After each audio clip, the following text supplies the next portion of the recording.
When war comes between Japan and the United States, I shall not be content merely to occupy Guam, the Philippines, Hawaii, and San Francisco. I look forward to dictating the peace to the United States in the White House at Washington. Yamamoto wrote those words on January of 1941. Yes, the conquering army down Pennsylvania Avenue. That was the final goal. If any of America's enemies had the ability to make such a vision a reality, it was Isoroku Yamamoto, the commander-in-chief of Japan's combined fleet. The admiral had already shown that U.S. soil was within his reach. He was the mastermind of the Pearl Harbor raid of December 7, 1941. The aerial assault was the first attack on American soil since 1812. And its savagery propelled America into the war. Each day this week in motion picture theaters throughout the land, Americans are remembering with vengeance in their hearts. Vengeance wasn't long in coming.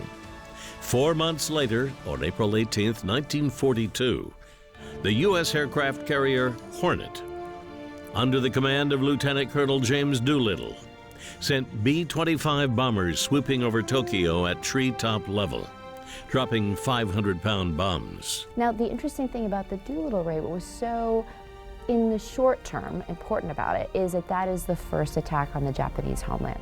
America dealt an even more devastating reprisal to Japan a year later. Navy codebreakers intercepted Japanese radio intelligence, revealing that Admiral Yamamoto himself would be flying over Bougainville Island the next morning. By coincidence, the first anniversary of the Doolittle raid. President Franklin D. Roosevelt didn't mince words. He told Secretary of the Navy Frank Knox to, quote, "get Yamamoto." And so 18 P-38 fighter jets were sent from Cookham Field on Guadalcanal to shoot down Yamamoto's plane. In the crash that followed, the admiral was killed. Pearl Harbor was avenged. It was crushing to Japanese morale to lose this extraordinary military figure. I think one of the most interesting things about Operation Vengeance, and then exactly a year earlier, the Doolittle raid, why don't we remember these? We remember World War II as the good war, the heroic war. This idea of vengeance, this very incredible campaign to figure out, using the intelligence to find this admiral, that's not nearly as heroic as lifting that flag over Iwo Jima. It just isn't. It's not nearly the technological breakthrough that Hiroshima and Nagasaki were.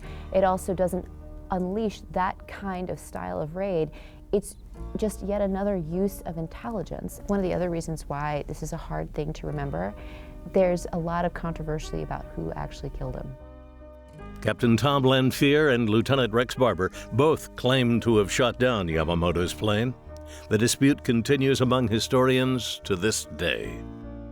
But there was no dispute over the final fate of Yamamoto.